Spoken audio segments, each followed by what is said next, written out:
I've been driving trucks for 20 years. I've braved blizzards that would make a polar bear think twice, and I've navigated through the heart of thunderstorms that rattled my bones. But nothing prepared me for that night. It was the kind of night where the wind howls as if it's trying to speak to you, and the road turns into a ribbon of shifting shadows. I was making my routine cross-country delivery, just another stretch of asphalt, a monotonous journey broken only by the relentless patter of rain. The storm came up suddenly, as they often do out here. One moment the sky was a dull gray, and the next, it was torn asunder by lightning. I could barely see the road in front of me. My wipers worked overtime, struggling to keep the windshield clear. The rumble of thunder was like a drumbeat for some apocalyptic symphony. But it wasn't the storm that had me on edge. It was something far more sinister. As I was easing around a particularly sharp bend, I noticed a pair of headlights trailing me too close, almost as if they were trying to meld with my own. At first, I thought it was just another trucker, maybe someone with a sense of camaraderie, keeping pace on a dark, stormy night. But then the lights flickered out, leaving nothing but darkness in their wake. The air inside my cab felt suddenly colder. The hairs on the back of my neck stood at attention. I tightened my grip on the wheel and glanced in my side mirror. The silhouette of a vehicle loomed just behind, its dark shape barely visible in the torrential downpour. The unease gnawed at me. The possibility of a robbery crossed my mind. I had heard stories of truckers encountering trouble in the dead of night, where the storm wasn't the only thing to fear. As if by some twisted twist of fate, I saw a flicker of light ahead, a truck stop. The sign was half obscured by the storm, but it was like a beacon in a sea of darkness. I pulled in, the gravel crunching under the tires like the sound of bones breaking. My heart was pounding as I parked and slid out of the cab. The dim lights of the truck stop barely cut through the storm, casting eerie shadows that danced on the ground. I figured I could get some rest, just enough to clear my head and shake off the nerves. I slid into the driver's seat and tried to ignore the unsettling chill that had settled in my bones. I must have dozed off, but sleep was a fleeting thing, replaced by a sharp jolt that woke me with a start. The truck rocked as if something heavy had slammed into it. I sat up, eyes straining through the murky gloom, and saw a car with its lights off parked close by. Two figures moved in the shadows, their movements jerky and erratic. My breath caught in my throat as the realization hit me they were trying to break into my truck. I was paralyzed with fear. The truck stop's pathetic excuse for security, a flickering overhead light, and a couple of cars parked haphazardly wasn't going to be any help. I could see the figures outside, the way they shifted in the darkness like specters. One of them had something metallic, probably a crowbar, and the other was trying to pry open my door. I was trapped, a spectator to my own nightmare. I grabbed my phone and dialed 911, but the line was dead, swallowed by the storm's fury. Despair gnawed at me as I watched the two men fumble with the lock, their muffled curses reaching my ears. Time seemed to stretch endlessly. Every second felt like an eternity as I crouched low, trying to make myself as invisible as possible. The men's frustration grew palpable. I could hear their whispered threats, each word dripping with malice. Suddenly, a blinding flash of lightning illuminated the scene, casting long, twisted shadows across the ground. The figures froze momentarily, their faces briefly illuminated. I saw their eyes dark, empty voids. It was as if they were not just human, but something far more unsettling, something that belonged to the storm itself. The sound of shattering glass broke the eerie silence. They had given up, retreating into the darkness. I watched as they stumbled back to their car, their hurried movements hurried and panicked. The engine roared to life, and they vanished into the storm, leaving behind only the echoes of their presence and the storm's relentless rage. I was still shaking when I finally mustered the courage to step outside. The truck was unharmed, but the fear clung to me like a second skin. I reported the incident to the police, but their response was as vacant as the men's eyes. No follow-up, no reassurance, just the storm and its aftertaste of dread. That night, as I drove away from the truck stop, the storm had finally begun to wane, but the terror lingered. The road stretched before me, dark and uncertain. I couldn't shake the feeling that something was watching me from the shadows, something that had been awakened by the storm and followed me from that lonely truck stop. I couldn't help but wonder if the storm had been a harbinger, and if the night would ever truly be safe again. The road was long, and the night was deep. The storm might have passed, but the shadow it left behind was far from fleeting.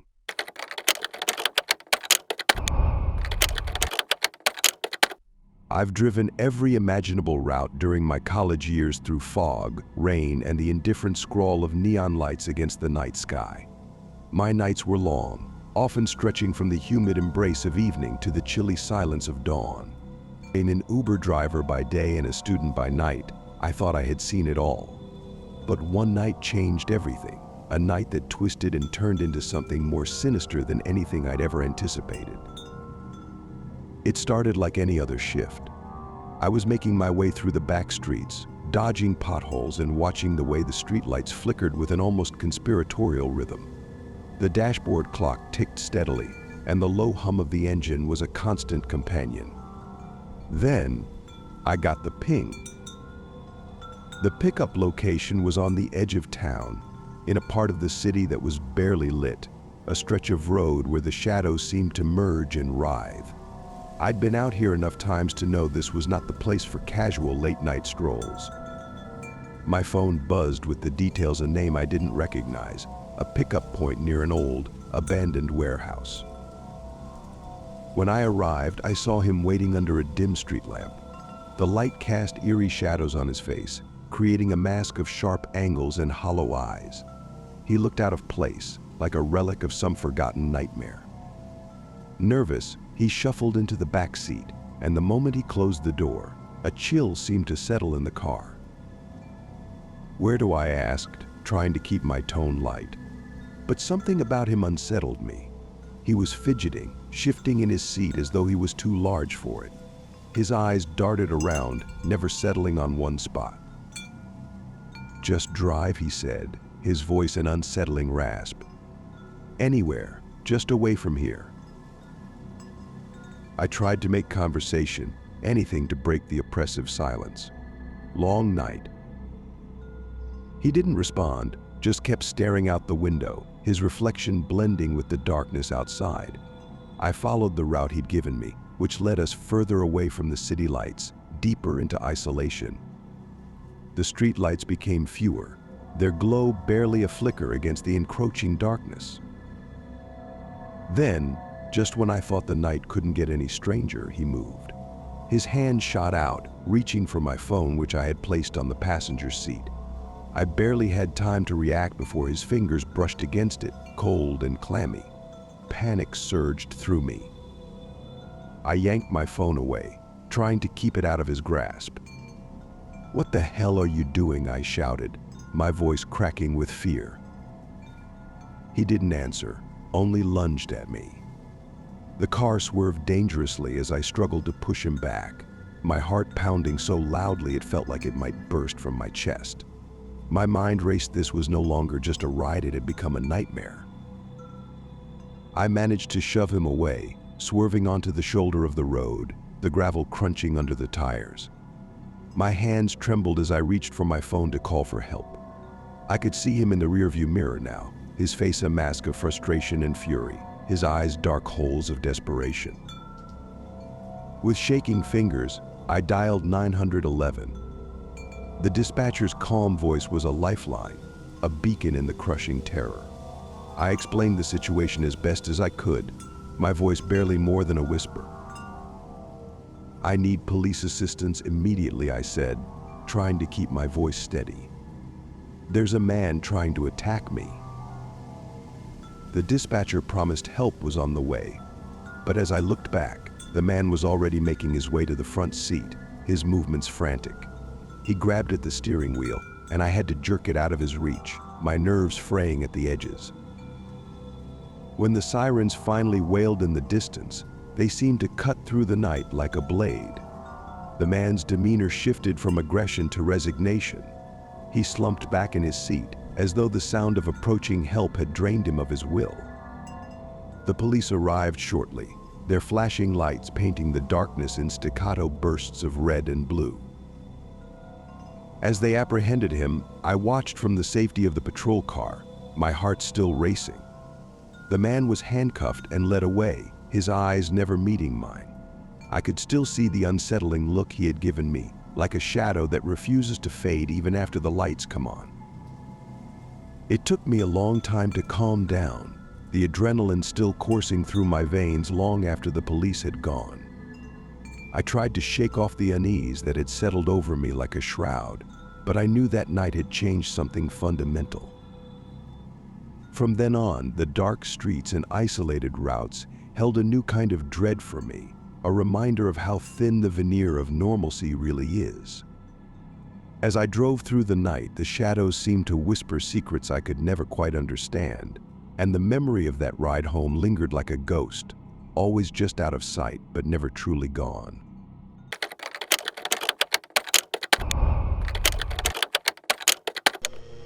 The hum of the engine was a lullaby of its own, a rhythmic thrum that had accompanied me for hours as I made my way up through the heart of Illinois.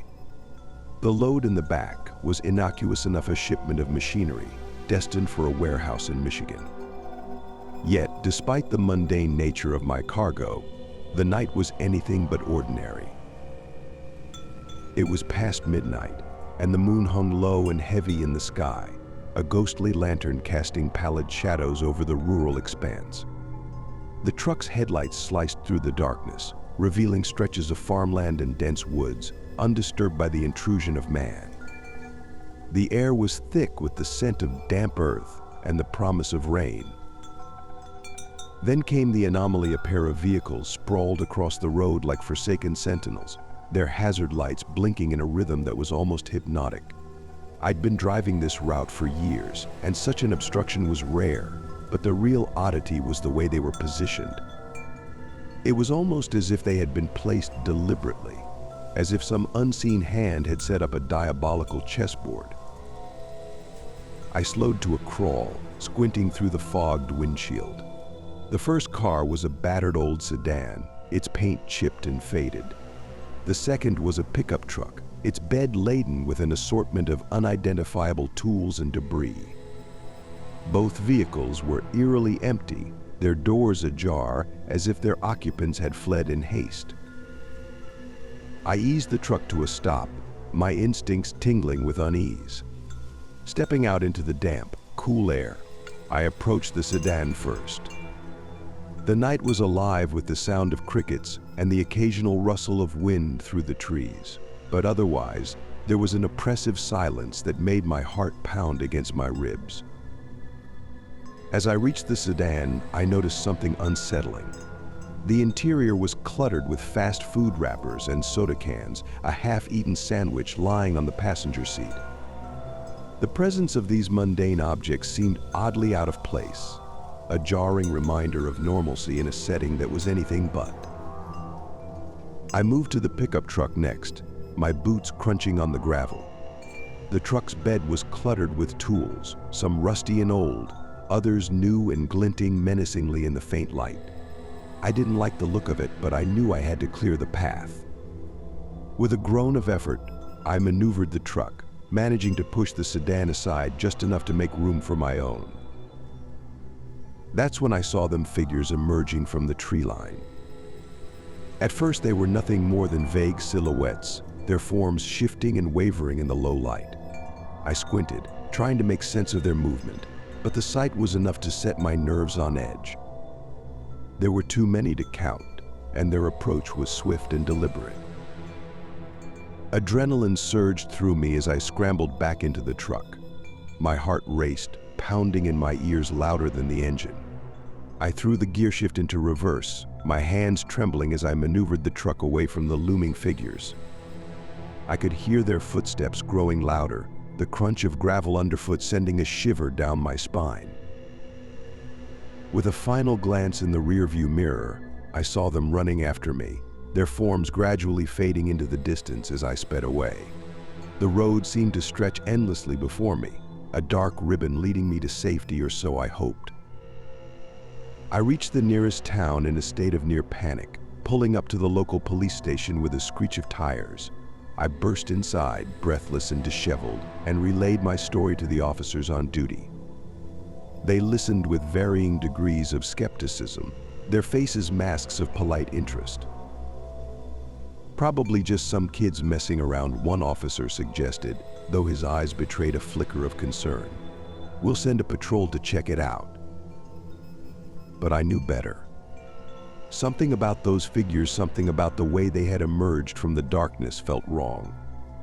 It wasn't just the oddity of the situation or the chilling sense of dread that clung to my thoughts like a shadow. It was the gnawing feeling that I had narrowly escaped something far more sinister than a mere roadside prank. As I left the station and climbed back into my truck, the night had grown even darker, the moon now obscured by thick clouds. I drove on, the road ahead stretching out like a black abyss. I had always considered myself a seasoned driver, someone who could handle any situation that came my way. But as I continued through the endless night, I couldn't shake the feeling that the true horror was not what I had seen, but what might still be lurking in the shadows, waiting for the right moment to strike.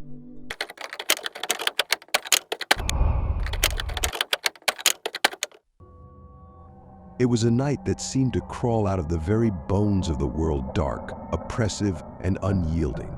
I was driving the kids back from the school play, their laughter still echoing in the cramped confines of my car, where the air was thick with the remnants of their joyous chatter. The streetlights had long since faded into oblivion, and the road before me was a serpentine ribbon of shadow and uncertainty. The kind of road that feels like it could vanish if you're not careful, swallowing you whole into its dark maw. We had left the school parking lot a little later than planned, and as the minutes ticked away, the usual suburban hum of life seemed to retreat, leaving only the silence of the creeping night. I was focusing on the road ahead, the only company my weary headlights that barely pierced the veil of darkness. That's when I first noticed it, the car behind me.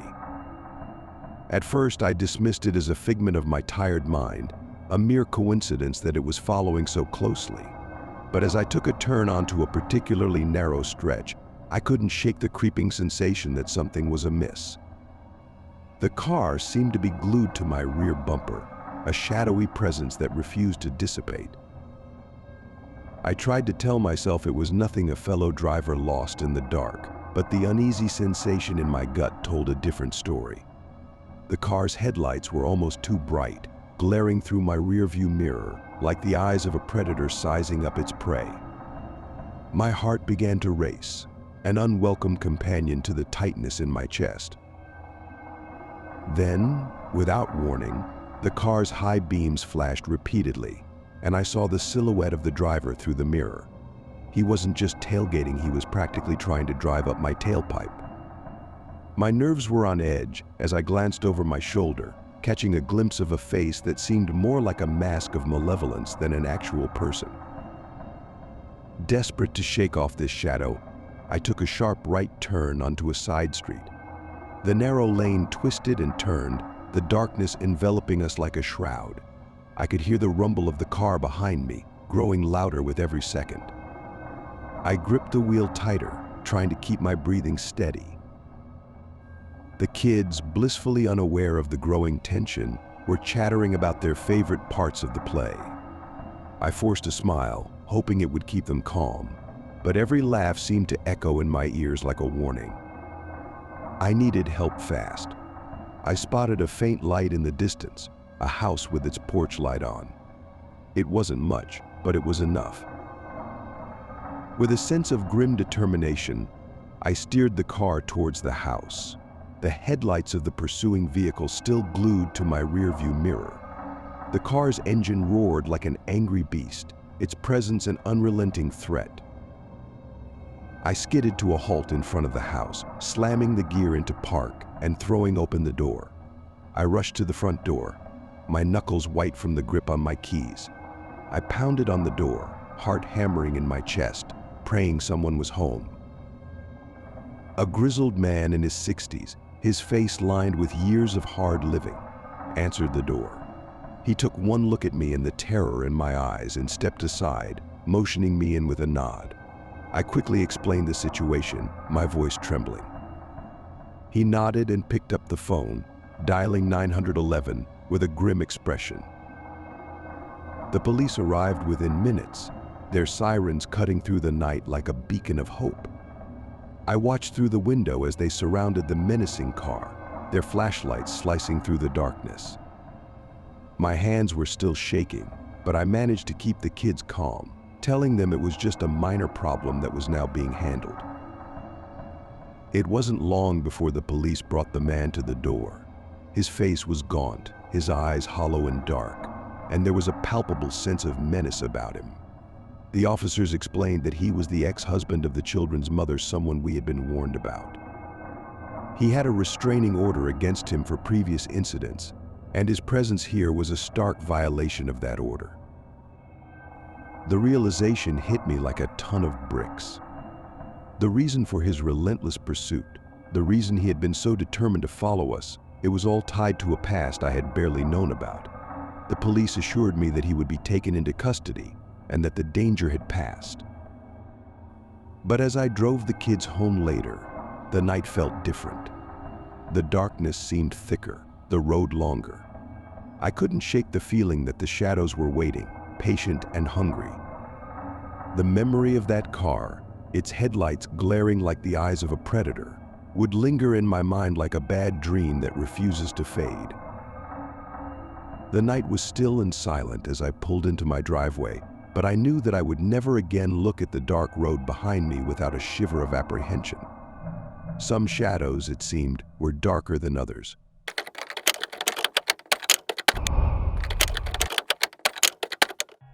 It was Christmas Eve, the kind of night where the world seems to be wrapped in a blanket of tranquility, though I was anything but peaceful. The snowfall outside was relentless, each flake a tiny piece of frostbitten confetti tumbling from the darkened sky. Yet here I was, hunched over the wheel of my cab, the heater battling a losing fight against the cold. The city had turned into a winter wonderland, or at least, that's how it looked from the inside of my car. From the driver's seat, it was more like a cold, unforgiving expanse where the snow was just another obstacle in my relentless quest to make a decent living.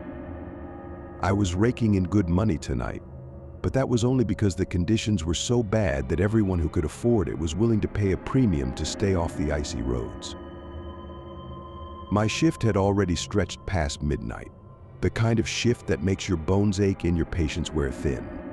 The snow started falling heavier, each flake seeming to mock my stubbornness. But it was Christmas Eve, after all. There was an elusive magic in the air, and I kept telling myself that one more fare would be enough to make it all worth it. That's when he got into my cab. His presence was an unwelcome intrusion, a man with a nondescript face hidden beneath a battered baseball cap. The frayed edges of his coat suggested he'd seen better days, but it wasn't just his appearance that set off alarms, it was the way he shifted uneasily in the seat, as if he was trying to shed an old skin. He handed me a scrap of paper, scribbled with an address that looked like it had been hastily scrawled by someone whose hands were trembling. I tried to input it into my GPS, but the damn thing kept flashing address not found, as if it was mocking me. "Just keep driving," he said, his voice gravelly and unsteady. I could see the tension in his shoulders, the way his fingers drummed nervously against his leg. There was something off, something that made the hairs on the back of my neck stand up. The street names grew stranger and more unfamiliar as we ventured deeper into the heart of the city, the houses becoming increasingly run down, their windows darkened and brooding. The snow had turned into a blizzard now, the kind that makes you question whether you're still on solid ground or if you've slipped into some surreal winter nightmare. Finally, he pulled out a gun. It was a small, grimy piece, but in that moment it seemed to grow larger and more menacing. My heart raced as he pointed it at me, the metal gleaming ominously in the dim light of the cab. "Pull over," he commanded, his voice steely and devoid of any sympathy. I obeyed, the car crunching to a halt in a snowbank. The man grabbed my keys and wallet, his face twisted into a sneer of barely contained desperation. He ordered me out of the cab with a sharp motion of his gun, and I complied, my mind spinning with a frenzied mix of fear and disbelief. He didn't just take my keys and wallet. He took everything that tethered me to reality, my sense of safety, my trust in the world around me. The snow was coming down harder now, the cold seeping into my bones as he left me there, crumpled and shivering on the side of the road. I could barely see the car as he drove off, the headlights cutting through the blizzard for just a moment before vanishing into the swirling white. The sound of his engine faded into the storm, and I was left alone, the silence deafening. Hours later, when the snow had finally abated and dawn began to creep over the horizon, the police found me. They didn't have much to say, their faces somber as they tried to piece together what had happened. My car was found abandoned a few miles away, stripped of its contents and coated in a thick layer of snow, as if it had been buried in a frosty grave. Miraculously, I didn't suffer any lasting injuries. The bruises faded, and the pain eventually dulled to a distant ache. But the trauma lingered, a shadow that followed me long after the snow had melted. The world felt colder somehow. The magic of Christmas Eve turned to ice. It was as if the night had swallowed part of me, leaving behind only a hollow echo. I still drive through the city, though I avoid those same streets. There's a part of me that's haunted by that night, by the shadowy figure who turned Christmas Eve into something darker. And every so often, as I watch the snow fall gently outside my window, I wonder if I'll ever shake the cold grip of that night's terror.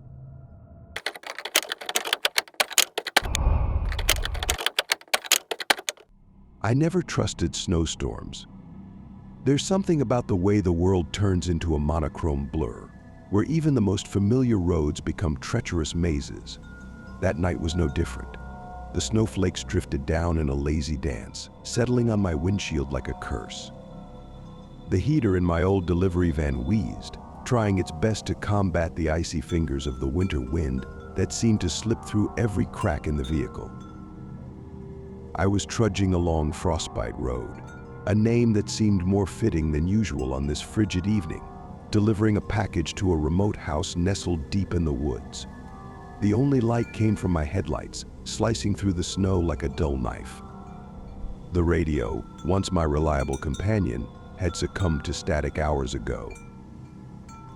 Then I saw it. Amidst the swirling whiteness, a flicker of orange flames erupted from the side of the road. My heart lurched in my chest. Fire in this weather? It didn't make sense, but something about the sight drew me in. I pulled over, the wheels crunching against the snow, and turned off the engine. The silence of the storm was almost deafening, a heavy blanket of soundlessness broken only by the crackling of flames. I climbed out of the van, the cold biting at my skin, and trudged toward the blaze. It was a small car, one of those cheap sedans that you never notice unless they're in your way.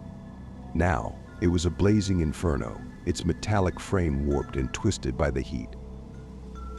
As I got closer, the acrid smell of burning rubber and gasoline mixed with the sharp, clean scent of the snow. I reached for my phone to call for help when two figures emerged from the shadows, their faces obscured by dark masks. They moved with a disquieting fluidity, like shadows stretching across the snow. "Stay right there," one of them shouted, his voice muffled but unmistakably threatening. A gun glinted in the dim light, its barrel pointed directly at me. My heart sank. This wasn't part of the delivery plan. "Drop everything," the other figure ordered, his voice a low, menacing growl. "We're not interested in any trouble." I fumbled with my keys and wallet, my hands trembling. The sight of the car burning so fiercely seemed to fuel my panic, and the heat from the flames was almost unbearable. My thoughts raced. Why were they doing this? Was it some sort of twisted joke, or was there a deeper motive behind this charade? With trembling hands, I handed over my wallet and keys. The masked men didn't say a word as they grabbed the items and retreated to their waiting vehicle, a black, nondescript van parked further down the road. They left me standing there, helpless and shivering, as they sped off into the storm. The roar of the fire seemed to grow louder, a harsh reminder of the danger I'd narrowly escaped. I watched as the flames consumed the car, my breath forming clouds in the frigid air. The fire was supposed to be a cover, a way to divert attention.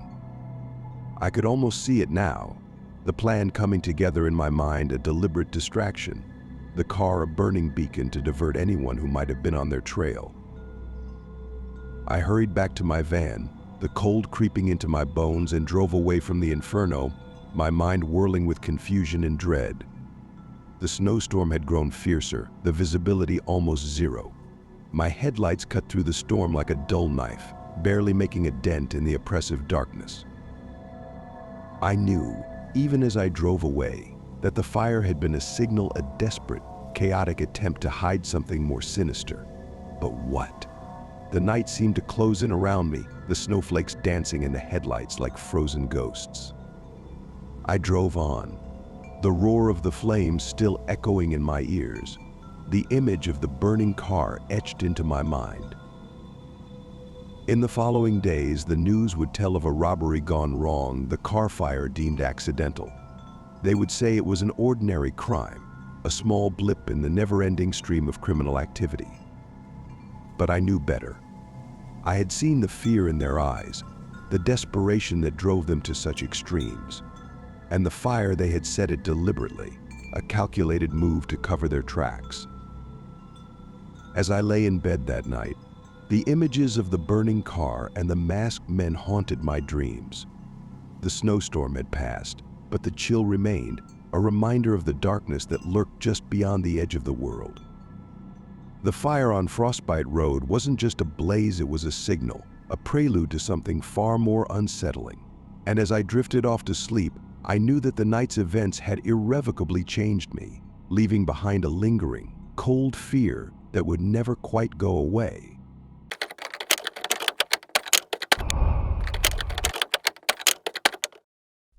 The storm hit hard that night, as if the skies themselves were howling in rage. Snowflakes danced erratically through the blizzard, and my headlights cut through the darkness like a pair of trembling candles. I was delivering pizza, a thankless job on a good night, but tonight it was a true test of grit. The storm was relentless, and every mile felt like an eternity. I was just pulling off the main road, skirting past drifts that seemed to rise from the very bowels of the earth, when I noticed it. A pair of headlights bobbing in my rearview mirror, closing in like a predator sizing up its prey.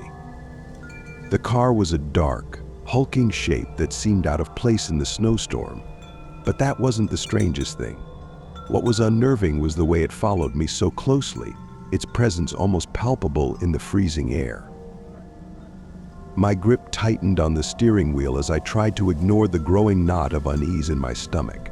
The car's headlights were a constant glare in my mirror, and I could make out the occasional flash of the vehicle's grille as it loomed closer. I tried to shake it off, focusing on the dim glow of the delivery address up ahead. Maybe they were just in a hurry, I told myself, though my intuition screamed that something was off. Then it happened. Without any warning, the car swerved sharply in front of me, cutting off my path. My heart leaped into my throat as I slammed on the brakes, the tires screeching against the icy road. The car's brake lights flared in front of me, and I could just make out a shadowy figure behind the wheel, leaning forward as if to see me better. My pulse raced as I maneuvered around the obstacle, swerving into the other lane, barely avoiding a collision with the snowbank. I sped away, adrenaline surging through me like a wild, untamed beast. The car stayed close for a few miles, its headlights a constant, oppressive glare in my mirror. But eventually it pulled back, like a hunter giving up the chase. My breathing was ragged, my hands shaking as I drove through the storm. When I finally arrived at the customer's house, the snow was falling heavier than ever, the world around me swallowed by a white, suffocating silence. I knocked on the door, hoping for a quick handoff and the chance to escape the storm, but there was no answer. I knocked again, louder this time, my knuckles stinging from the cold. Still nothing. The realization hit me like a bucket of ice water. What if the driver hadn't just been trying to intimidate me? What if there was a darker purpose to their pursuit? I could almost see the scenario unfolding in my mind. The car was a wolf in sheep's clothing, lying in wait for the moment when I would be vulnerable. And now, with no one answering the door, I felt like I was standing on the edge of a precipice, looking into a bottomless abyss. When I finally made it back to the pizza shop, I relayed the details to my boss, who listened with an expression that shifted from curiosity to concern. "Sounds like someone was trying to make you a target," he said, his tone grave. "I'll call the cops and let them know. But with this storm, they might not get here until morning." I nodded, a knot of anxiety twisting in my chest. The thought of that car, its shadowy driver, and the icy, relentless storm made me shiver. It was as if the night itself was conspiring against me, wrapping me in a shroud of fear. As I left the shop, the snow continued to fall, an endless, white void that swallowed the world whole. I couldn't shake the feeling that something was lurking just beyond the edge of visibility, waiting for the right moment to strike. My footsteps crunched on the icy pavement, each sound amplified in the stillness, as if mocking my fear. The next morning, the storm had passed, leaving behind a world transformed into a frozen wasteland. The police never updated us about the car, and the encounter faded into the background noise of life. But every time the snow begins to fall and the night grows dark, I can't help but remember those headlights in my mirror and the shadowy figure behind the wheel. Some things, once seen, can never be unseen. And sometimes, the true terror lies not in the storm itself, but in the shadows it conceals.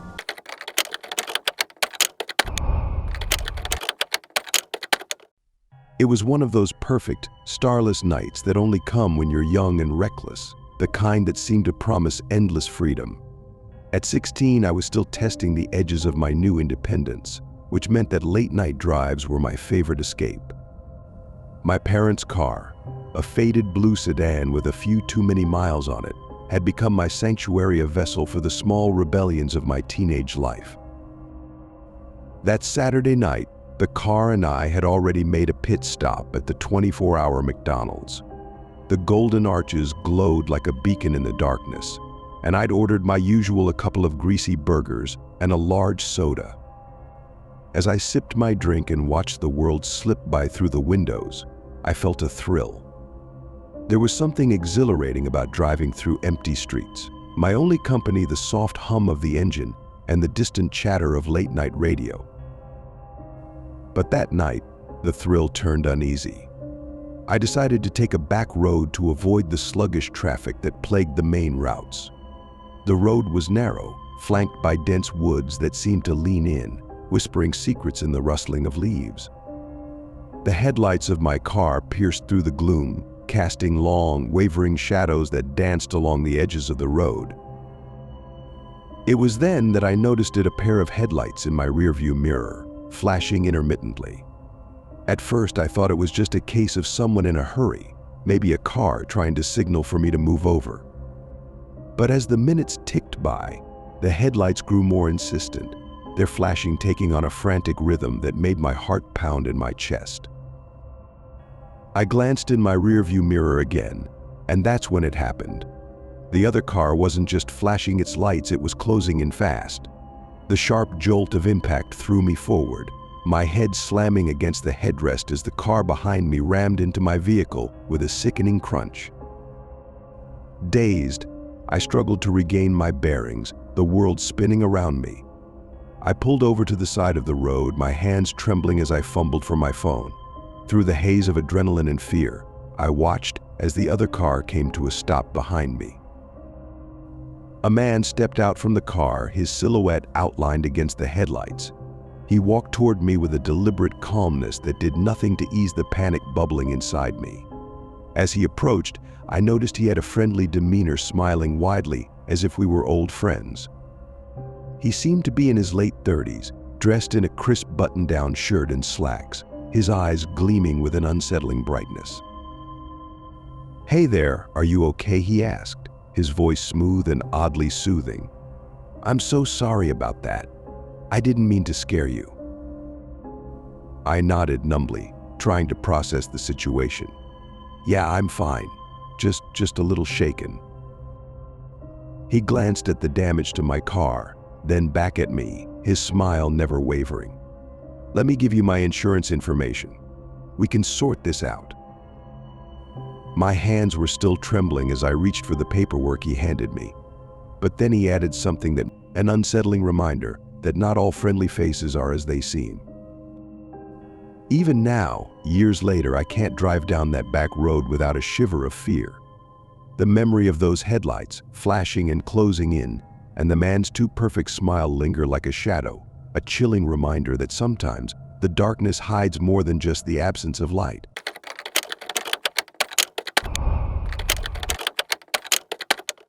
I remember it as vividly as if it happened yesterday, though it's been years. It was a cold November night, and the chill in the air felt like it was gnawing at my bones. The clock on my dash glowed 2:47 a.m. in eerie green as I navigated the empty streets, delivering one last order before I could call it a night.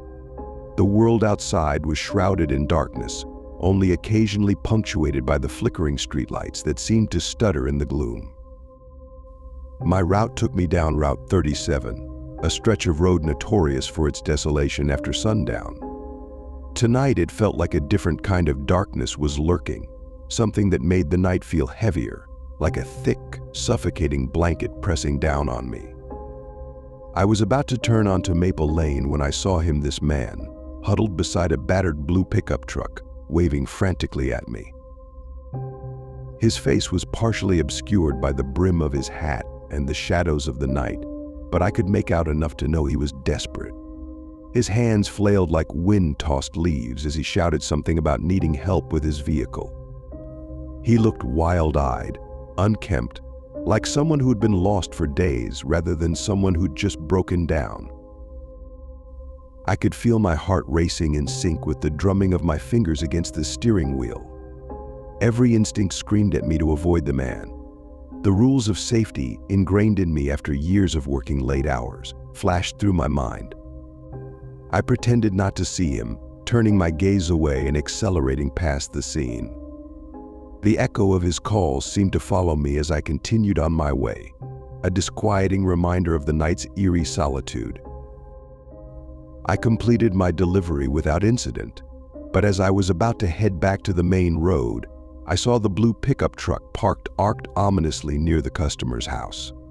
My stomach tightened into a knot. The truck wasn't supposed to be there. It was supposed to be a good mile down the road where I had left it behind. A sudden jolt of fear prickled at my spine. I started my engine with shaking hands, casting one last glance at the blue truck. The headlights flashed on and the engine roared to life just as I pulled away, only to find that the truck was now tailing me, its headlights slicing through the darkness like twin blades. Panic surged through me, a searing wave of adrenaline. I sped up, my tires screeching against the asphalt. The truck matched my pace, closing in with unnerving precision. The road ahead stretched like a serpent's coil, winding through the forest and disappearing into shadows that seemed to reach out for me. I fumbled for my phone, my fingers trembling as I dialed 911.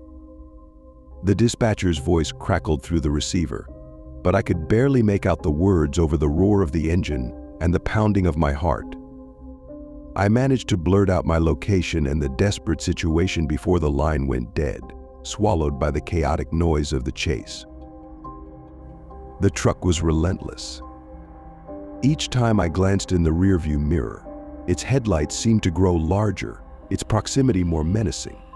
I could almost see the contours of the driver's face, now pale, twisted, with eyes that seemed to glimmer with a crazed intensity. I drove with a single-minded determination, fighting to keep my composure and stay on the road. Minutes felt like hours before I saw the flashing lights of police vehicles ahead. Relief surged through me, tempered by the dread of what I knew was still behind me. I watched as the officers intercepted the blue pickup truck. The flashing red and blue lights painted the scene in a surreal, almost dreamlike haze. The officers pried open the truck's doors, revealing a collection of drugs, alcohol, and an assortment of sinister tools, lengths of rope, handcuffs, and other items that sent a chill down my spine. The driver was dragged out, his eyes vacant and unseeing, as if the shadows of Route 37 had consumed more than just his sanity. They later told me that the man had a history of violent offenses, that he had been out there hunting for victims. I shuddered at the thought of what might have happened if I hadn't avoided the situation and if the truck had caught up with me. As I drove home that night, the cold air seemed to seep through the windows, wrapping around me like a suffocating shroud. The shadows of Route 37 had etched themselves into my memory, a haunting reminder of the darkness that can lurk in the most mundane of places. And to this day, whenever I drive down that road, I can't shake the feeling that something or someone is still watching from the darkness, waiting for the right moment to emerge.